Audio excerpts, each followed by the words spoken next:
Bonjour et bonsoir, les autres dépendent de la RBC Kabozaeli. Na pesi binombo te de père et de mère, batu balinga mu Kwantombolo Félix Antoine Tshisekedi Tshilombo. Batu ba soutenir ka fatigue béton. Félix azana oyaye batu. Batu ba soutenir ka ye na ba façon nyoso, physiquement et spirituellement. Tant tozo kene na physiquement ezana batu ba vandi balobi non. Pour na kolakisa chef de l'État, kolakisa ba réalisation ba action na nyoso, to créer ba chaîne. To publicité. Ah, Félix Antoine Tshisekedi Tshilombo, l'homme qu'il faut à la place qu'il faut. Il y a mon azo félicité la meilleure journaliste na kombo ya Keren Bing, chaîne Nabino So des moutons, ils ont la réalisation chef de l'État. Bon, continuez toujours comme ça la Moussala Malamu Keren Bing. Merci beaucoup, sans oublier Aris Kisungu, na chaîne nae Kagoum TV Moussala Kitoko. Toujours le cabato, beaucoup mais belé, bon multiplier ma chaîne, bon là ça sera toujours ma comme chef de l'État de la République démocratique du Congo. Ndeba lo bakamo sapimo ko et sokola kelongité Félix Antoine Tshisekedi Tshilombo azana posa ya batunyoso. To continue actualité politique à la République démocratique du Congo, mu Kwantombolo, Moama Yuzubu Wabilumbu, l'homme qu'il faut à la place qu'il faut. Le président à la grande taille du Grand Congo, Fachi Béton. Chef de l'État peuple na yo azali kolela kuluna ye lisusu makasi. Phénomène kuluna eye lisusu ya kotoka République démocratique du Congo. Yango tozali komituna. Ezana batoyo bacha bango ba gérer phénomène kuluna. Mais batuana tozomona bango na terrain bazali te général Kasongo papa général Kasongo na respect nyoso nazo pesa au général Kasongo ozo aider mu Kwantombolo Félix Antoine Tshisekedi Tshilombo te. Notre ministre de l'Intérieur, Nakombo ya Selo Kito, papa, besoin des chefs de l'État. Vous voyez bien que le président règne mais ne gouverne pas. Celui qui gouverne, c'est le premier ministre. Na katikati ya gouvernement, nous avons des ministres répartis dans secteur na bango. Nous avons tout le monde a ministre des Finances, tout le monde a ministre de l'Économie, ministre de l'Environnement, tout le monde a carte de gouvernement et ça a ministre bazana ba tâche na bango. Maintenant papa c'est le insécurité continue un phénomène koulou na tozo comprendre té. Général Kasongo, insécurité continue un phénomène koulou na peuple tozo comprendre té. À l'époque il y a Kanyama na régime politique Kanambe Kazembere. Bakulu na bazo ba Kanyama bazo kima bazo kacha ba Brazzaville. Mais Kasongo yo tozo baté papa, non, c'est regrettable. Besoin des chefs de l'État. Chef de l'État zone comme investisseur baya. Et je pourrais vous démontrer dans quelle façon vous combattre mu Kwantombolo. Est-ce que les investisseurs ba koki koya na mboka oyo kulu nezali ko régner. Il y a des images dans ma vidéo partout sur les réseaux sociaux. Et ils ont même ces images à mboka. Tous les monde avec la ligne voilà. Kulu ne salema ki makasi dans ma bête mutu lichette a couché sur place. Même 17 blessés. Mais tous les battés papa n'a dit au général Kasongo Sokazawa. Dans la minute où je viens d'être informé aux environs de 2h du matin vers Maï Yakalamu, un chauffeur de taxi moto babeti lichette nazolo ba sur place à Koufi. On n'arrive pas à comprendre, ça devient quoi phénomène Koulouna? Hein? Un chauffeur de taxi moto agressé par les délinquants de la commune de Kalamou, autrement appelé le Koulouna, aux environs de 2h du matin, vers la rivière de Kalamou. Ces derniers refusaient de donner sa moto. Les Koulouna l'ont coupé la gorge. Donc, vers 2h du matin, Bakoulouna bakutani na chauffeur taxi moto. Bazo senga ya pesa moto na ye. Aboy ko libérer moto na ye parce que moto wana nda boko elango bana. Moto wana nda futela kango loyer. Moto wana nda futela ka courant électricité ba makamunyo sope ba taxi makamunyo se jetali. Moto wana nda tangisela kango bana na ye. Bakoulouna babimeli bien machette bate. Est-ce que ici na capitale ya wato komi na est là où règne le Codeco de Ngomino de M23 des ADF ou comment? Babomie parce que aboyi copé sa moto na ye. Là ça devient quoi? To komi ko enregistrer toujours bato bazo kufa. Ministre de l'Intérieur Papa Selo. Général Kassongo mu quand tombole moi je vous dis papa nazo koloba no fachi béton. Plan na bango babongisi yango yo. Va créer phénomène Koulouna et Yamakasi na ville province de Kinshasa. Babanda ko égorger batu, babanda ko moma batu. Peuple va se soulever contre eux. Pensez que bientôt nous irons aux élections. 2023, c'est bientôt là. Babanda ko créer un événement, d'investisseurs bayete. Peuple va le bani nique. Félix Azoko Kate, gouvernement Azoko Kate. Koulouna komi makasi ba komi ko moma batu. Wana des plans na bango. Maintenant, si vous avez un plan à bango, wana Machiavelli qui bazo sala wana. Kassongo, o salani. Ministre de l'Intérieur, Ozolo Bani. Vous avez des chefs de l'État. Vous quand on Félix Antoine Tshisekedi Tshilombo, c'est le moment ya kofongola misu. Phénomène Koulouna peuple na yo, ba électeur na yo, ba komi koboma boma bango pona ka ba biloko na bango moko bazana yango. Et moi je le dis total après Batouana bien parce que même il y a des Koulouna oh bah opéra la République démocratique du Congo bazali ba angolais ba comment ko réculter ba angolais ba bombi bango ba yekolisi bango langi la normal ba bimisi bango ba banda ko sala opération wana parce que peut to yebi pe congolais ou yebi kende ko naza congolais c'est difficile pas bomaye mais si vous avez ce que bateau bazo kata bateau bazo boma bateau est-ce que baza pe ba congolais sur le point d'interrogation et nous les peuples congolais oye komeli chauffeur ya taxi moto wana akufi moi c'est ayebi ke mobile abimaki akendaki ko luka bana bayebi ke papa akendaki ko sala akoya na chasser mais bazo mona ole papa aya atambola na de makolo ba oki papa zali dana morgue papa za ya kokufa famille wana bozala ndenge ni o ezuye lobi pe ko zo pe wana lobi pe ko zo wana lobi pe ko zo ngai. Maintenant pour éviter que le pire arrive, c'est le moment ya ko déloger bato bazali na incapacité ya kosi ce phénomène à Koulouna en République démocratique du Congo. Bacha muto ya koki ko sala pour aller même plus loin. Les États-Unis va faire ça bato ba sanction ya munoko. Ce qui est symbolique, Elvis, même quand ça sur le terrain, assis ce phénomène Koulouna, bisotondimi, yango pona ko aider chef de l'État. Ce qui est symbolique même que Kanyama, akita sur le terrain, assis ce phénomène Koulouna, biso peuple congolais tondimi yango. Ndenge nazali koloba mu kwa tombolo phénomène Koulouna kaka nde to beleli Kassongo n'arrive pas à gérer bien son secteur. Kassongo alongwa acha muto akoki kosala soki esengela Kanyama tondimi. Elvis tondimi. Mais Kassongo la kisi biso son incompétence notoire. Toboye. Vous quand bientôt ça sera les élections. Mais avec Kassongo avec l'insécurité, ouais comme régner. Ha toboye Kassongo. Kassongo ko yedo na eloko morote. Et d'ailleurs même nazali ko bana peuple congolais.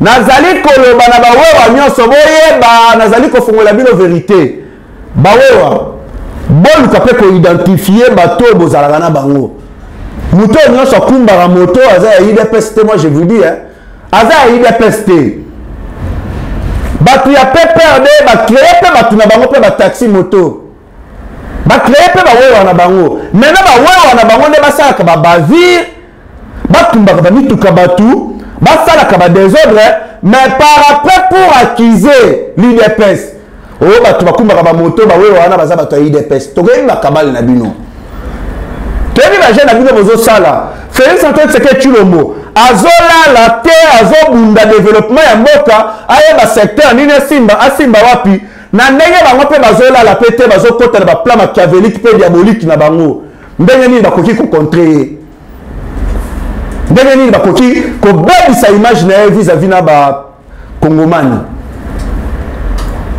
boyokaki François Béaouta koloba nini oh Hippolyte Kanambe Kazembere mwana tonton Mutwale na Marceline Mukumbukushi akendaki na Bukavu kointoxiquer ba jeune kopesa bango bambongo bamultiplier bagroupe soki ya ba citoyenneté na bango basala kawana babanda koattaquer chef de l'état bacritiquer ye basala ba désordre basenga Félix akende Hippolyte Kanambe Kazembere peuple ozomona oyo toa naïf te tozana yo parce que nous avons un président oyo atikaki mboka na loboko ya Nzambe oyo bozolala te parce que bosali bakabali nyonso mpo boelimine bokoka te bosali bakabali nyonso mpo boelimine bozokoka te chef de l'état azwi mboka oyo adelege yango na maboko ya Nzambe alobi kolo Nzambe yokumba mboka okamba ngo na place na ngai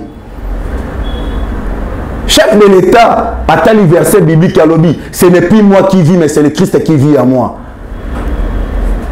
car celui qui vit à moi est plus fort que oyo nyonso baza na mokili atiki mboka na maboko ya Nzambe sikoyo bino na baprofesseur oyo Hippolyte Kanambe Kazembere akomisi bango bazoba bapère baresponsable bozotia photo ya Hippolyte Kanambe Kazembere bokomi kofukamela yango lokola Nzambe masumu mpe malédiction yolanda bino. Nous avons un président ou un président pasteur bozolanda te il y a toujours des révélations et des coups d'état ratés. Il y a toujours des révélations pour assassiner les Basokokaté. Parce que Félix a allé accompagner le peuple et Nzambe.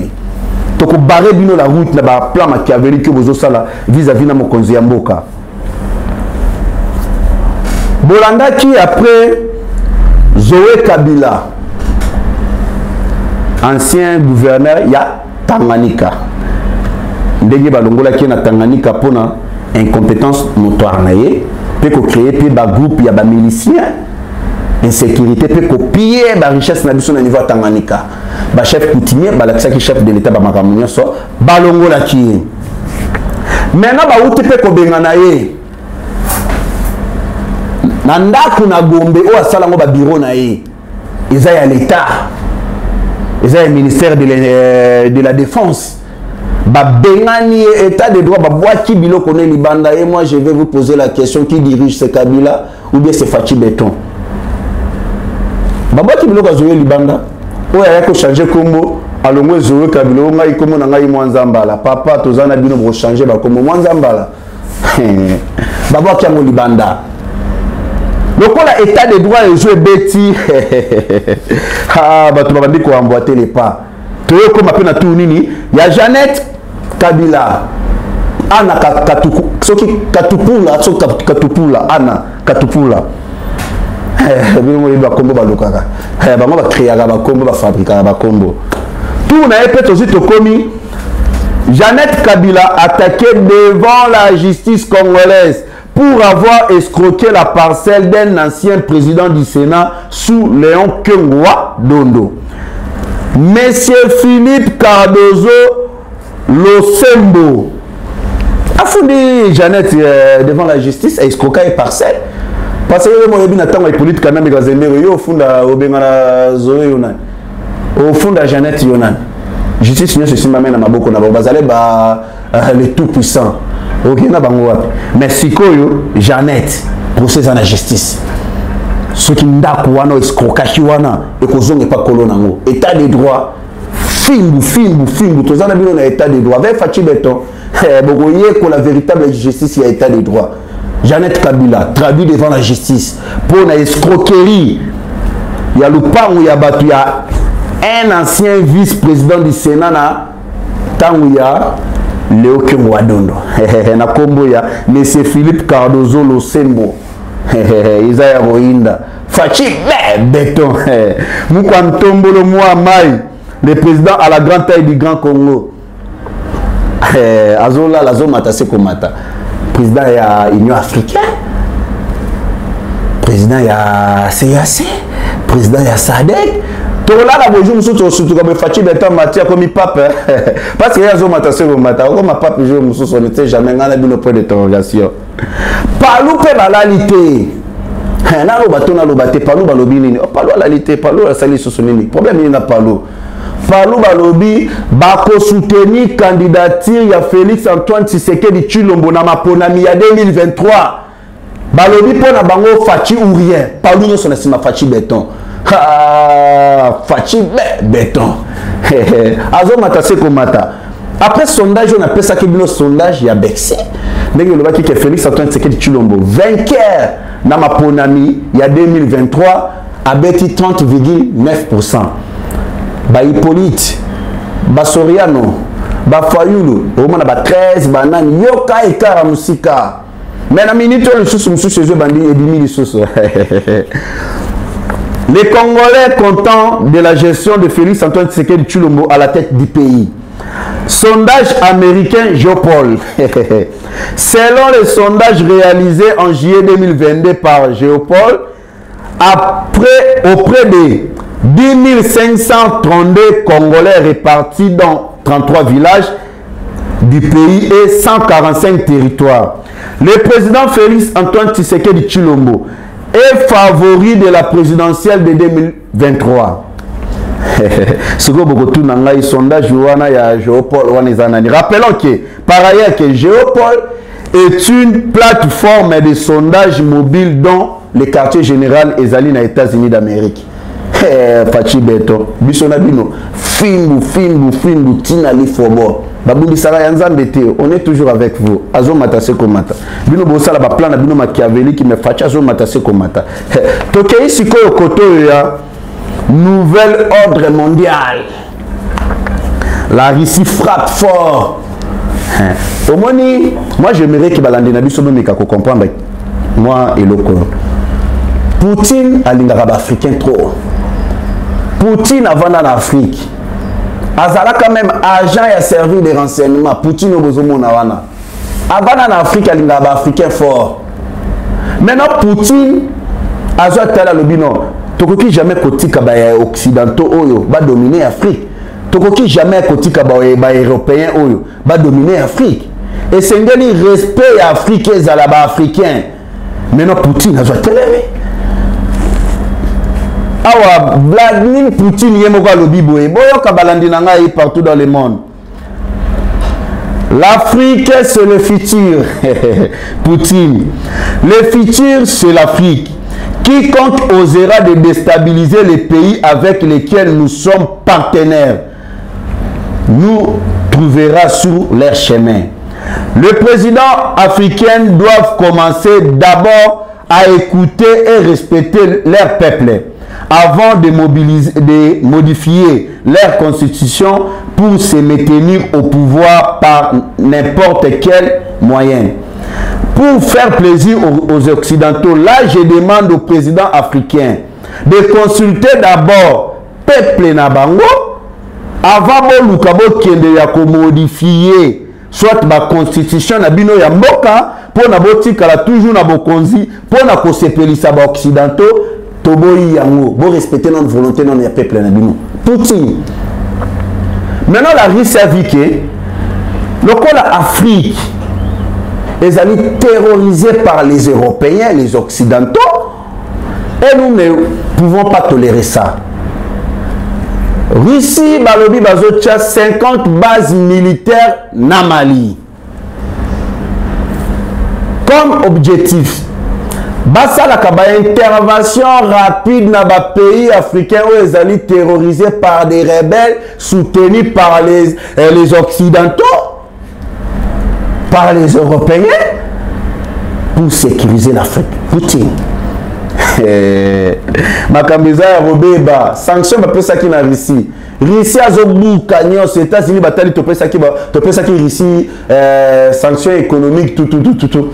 Et là ko ezana mo ya lo la litanga ya mbula na ebale. Et là o morote.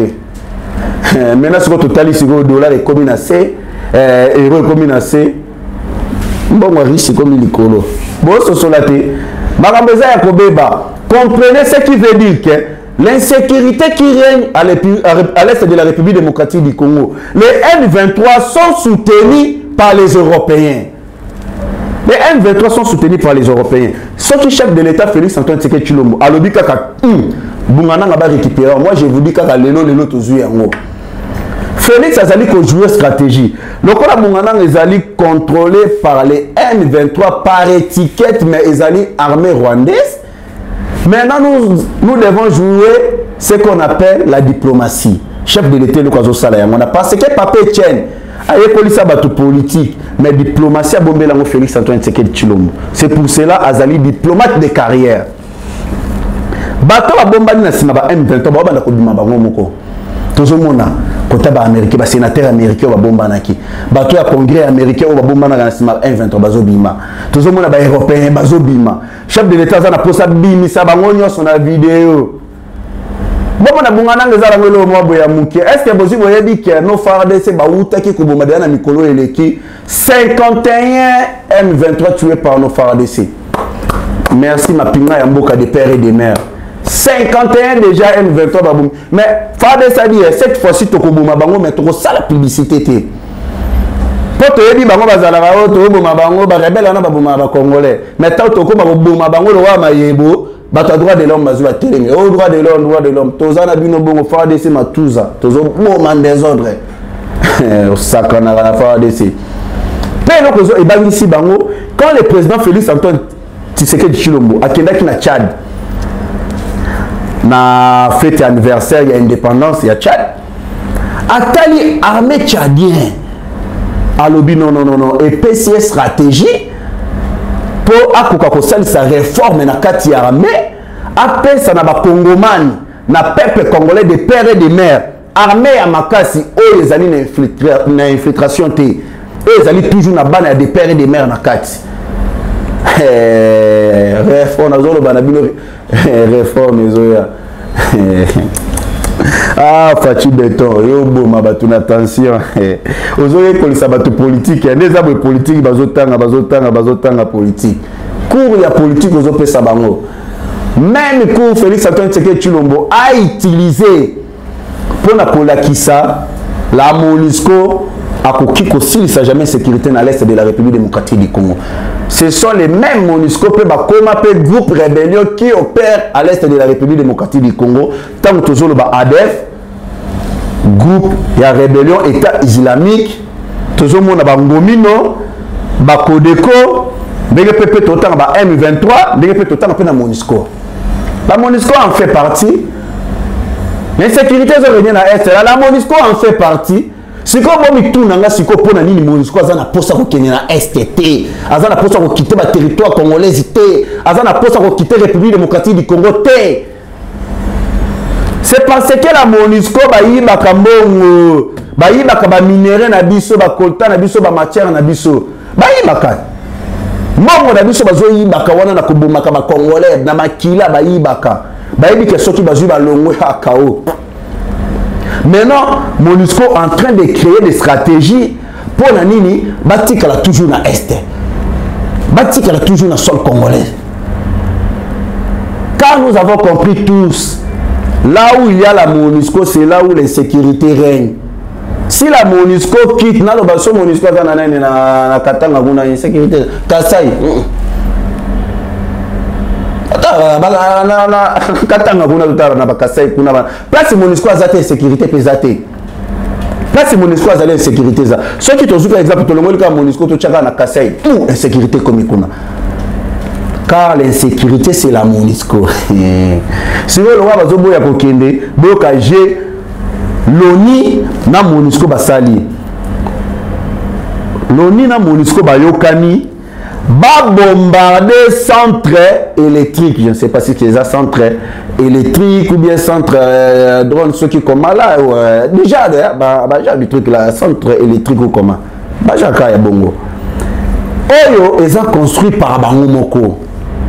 Oyo, écoutez Bango, 340 millions de dollars.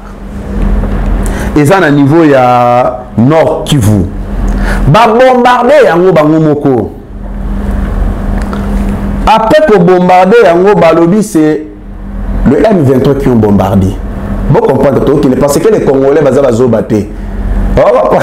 Ils appellent un mouton sous au monde à Tanga na été, mais ils ont la sagesse. Ils ont maillé la Kobotama.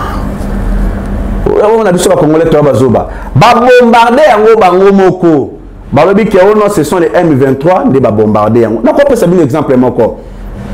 Dans Nicolas et le cas Toyoka qui est hélicoptère de la MONUSCO bombardé par les M23. Banda enquête et jeu Banda. Résolution inédimement à 4. Point d'interrogation jusqu'aujourd'hui. Et le remords est bimaté. Le cas de la MONUSCO a dit que bientôt conseil de sécurité Zokota avec Bintou Keïta si c'est un mètre comment. Ah, Bintou Keïta. Bintou Keïta. Si comme plan à Bango Zali.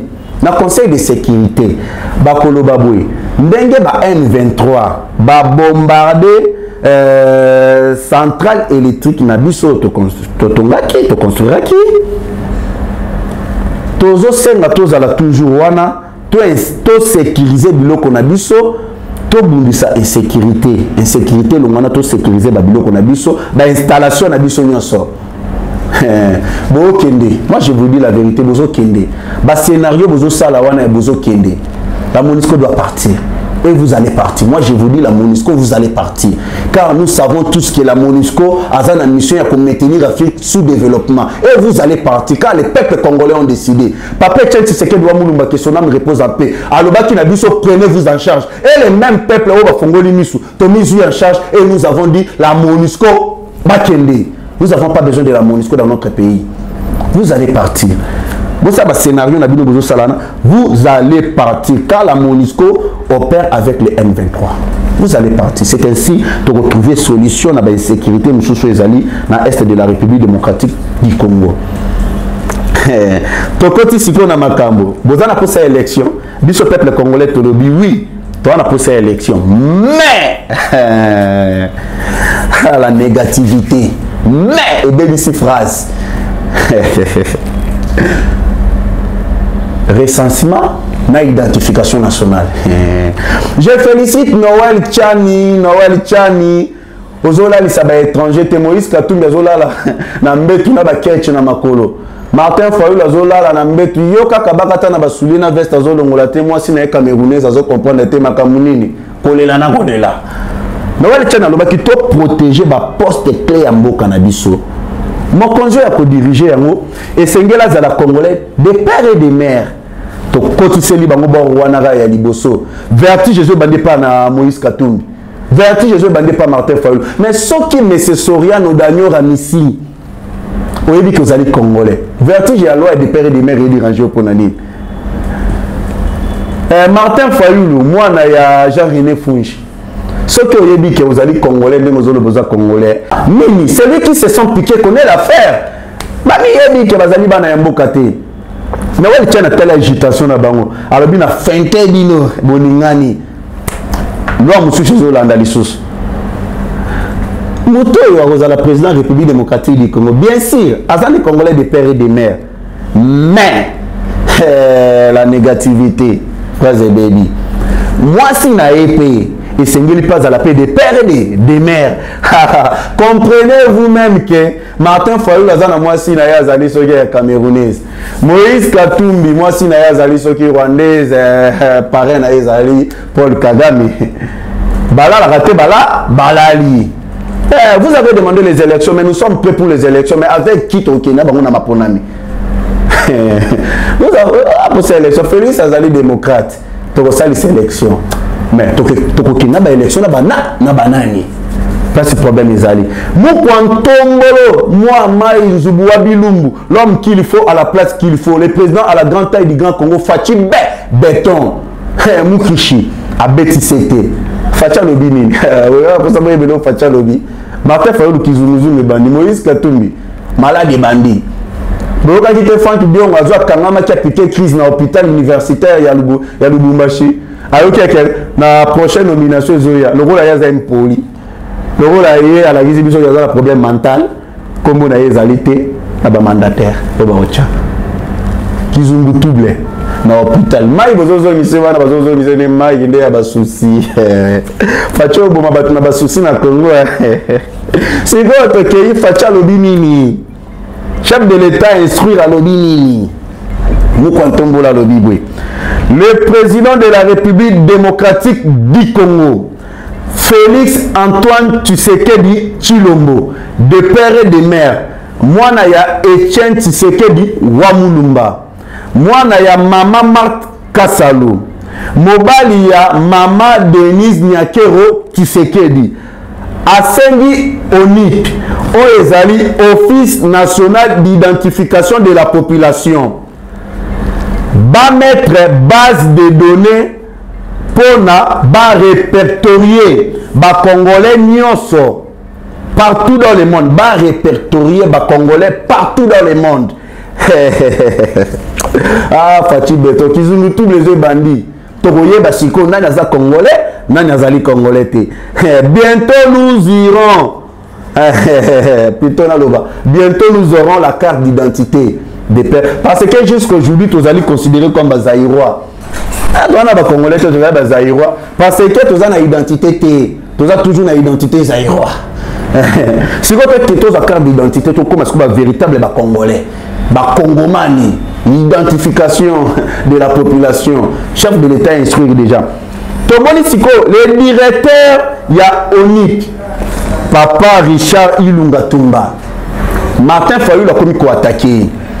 Pourquoi Martin Fayulu vous allez quoi attaquer Richard Ilunga Ponani vous allez directeur ya ONIP parce que papa Richard Ilunga accueilli Kosanganana Denis Mukwege to lukato e bandenge ni tokobanda opération ya identification de la population congolaise.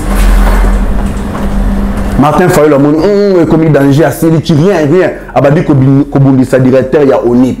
Martin Fayulu keba tala keba no ezate keba lo ba mama o bino bozo wana ya ba mikolo to mona ah mukili nzambe nanga o ba signe fin du monde te mikolo nde bazala censé obebisa ba bana miki mais to mona bana miki ba mo bebisa ba mikolo o signe fin du monde to ni mais ngai sibona o kebiso ya respect keba combattre mais kaka na papa ka Richard Ilunga waza de congolais de père et de mère directeur ONIP ha au mona biso la nzela na o oyebi tozali mwana ya mboka te lokola ye azo sangana na Denis Kadima pour na kubanda procédure ya identification de la population au niveau bundisaye ha ogolapa comme question batuna ki papa Richard batuni papa Richard Ilunga boye o yazali directeur ya ONIP papa Richard alors tozana bateau baya en République démocratique du Congo pendant 1900 wolo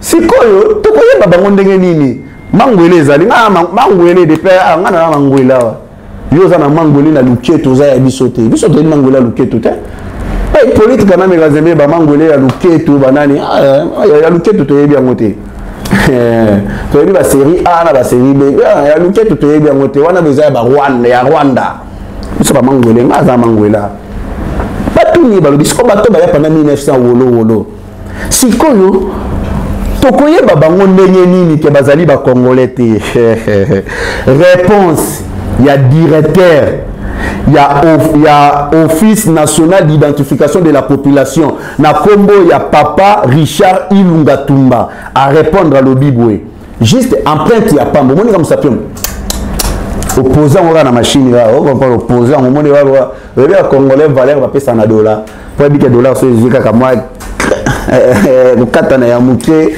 ndeza wana valeur na ngwe dimno qui ne va au kato quelque chose on va pas que ba désordre bango bazana na franc congolais te katani na ngoka bozone ka bambi na yango bazana bango mais c'est le respect siko yo poser ga poser zo musatu na dollar na ko bla bo bangi na respect nyoso alors bien tant to poser kaka empreinte na ye kaka ya pamba boye et ko la ki sa place ni ya botama kaka na empreinte la kisake muto ya botama na mboka tel muto yo papa na ya zali bonde ti Martin Fayulu Sénégalais yetango chaka kaboye la kisaka et bien c'est Keita Diang eleli Keita Diang papa na ye Jean René Fungi maman na ye Fanta tokei siko yepa ya Soriano tcheka ka musapi na eka kaboye Soriano Daniel Amissi maman na yazali zambienne papa na yazali juif grec tokei siko yepa Hippolyte Kanambe Kazembere yesoka tcheka kaboye Hippolyte Kanambe Kazembere abotami na Rwanda papa na ye Kongo na ye tonton Mutwale maman na ye Marceline Mukumbukuji ezopesa idantoboko suka. Vous avez besoin des élections. Nous, les peuples congolais, nous allons dans nos Bosenga, mais Tokokinena Banani. Recensement et identification de la population. Bokosuka. Bientôt, opération à Nezobanda. Toye Babanani, Bazali Banani. Fatibé, béton. Peuple congolais, Ndengen Lobaka Pekaka, Ndengen Abdel Lakape, Ndengen Repetaka. Nous avons un président ou Azali, fils du pays. Bolandaka, Papa Mbosa Lobaki Boué. Bato bazali kosenga bilan Félix Antoine Tshisekedi Tshilombo basenga ka bilan na fin ya mandat mutakola akopesa bilan na ye pendant 5 ans na sali de la réalisation tout mais bino nanu mutuna na sisi mandat na été bozali kosenga ye bilan mais bozela tango bokomona bilan Félix Antoine Tshisekedi Tshilombo bokoyoka te mais bokomona na bilili nde bokososola.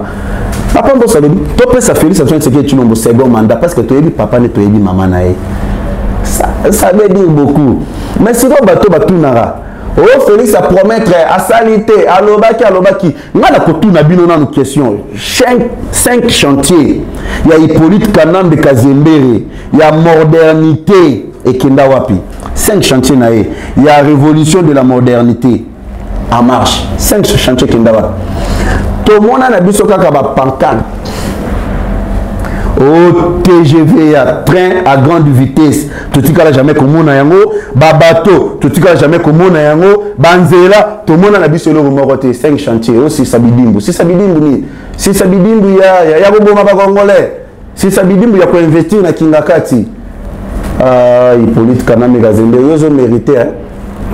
Bakangio, Bachio atana mazo moroboué. Chaque Congolais yaka abeta katego walo ngona taba souci ba souffrance au monde ici bango. Nous allons soutenir Félix Antoine Tshisekedi Tshilombo jusqu'à la dernière énergie. Merci beaucoup pour nalelo déjà na monde déjà tozito chité déjà awawa tolobi ya ebele. Tolobi ya ebele. Ba o bazala ki na posa partir au bazu ba o bazala na posa partir au bazu. J'espère que batuyo so balandi ngai ba se retrouver na o bazala na ngo bosenga. Nous allons attaquer sans recul. Merci beaucoup na maman na ngai ngandula baron na motema ya Petruza ozali awa. Na pesi yombote bisika ozali na Mamadou Polondo Makofi Mandomba na Allemagne wala kisa fachi béton beti béton minelongwe na pesi yombote na Allemagne na Roger Luma molobeli ya fachi na France na pesi yombote sans oublier Roger le combattant na pesi yombote na secrétaire général ya parti IDPS Augustin Kabouya moi na Bouti Chingoma na sepela qui na ba réponse aux opérations qui na télé 50 devant Jean-Marie Kassamba Kabouya oza vraiment véritable Chingoma na pesi mbote na pesi pembote na Jacob ya Chilengelo na koma kobenga le terminateur en politique Jacob ya Chilengelo na pesi mbote na pesi pembote na Bing Ching na Londres monoko ya Moïse na pesi mbote sans oublier la meilleure journaliste il y a Saut des Moutons TV Keren Bing na pesi mbote na pesi pembote na oya za sali po boza babilili ya Chintoko Aris Kisungu na chaîne na ye Mikolo ya za debe tozo fule mata Kagum TV na sengi bino bo s'abonner na ba chaîne wana nyoso bo s'abonner pe même na nouvelle génération pe na sengi bato ba kolinga ba benga ngai pona ba reproche moi banani bo talisa nga pe problème bo zali na yango poto lobela yango tozali disponible pour ça numéro na ngeza plus de 143 89 60 77 556 plus de 143 89 60 77 556. Que le bon Dieu abatte la Bino, que le bon Dieu abatte la République démocratique du Congo. Bye.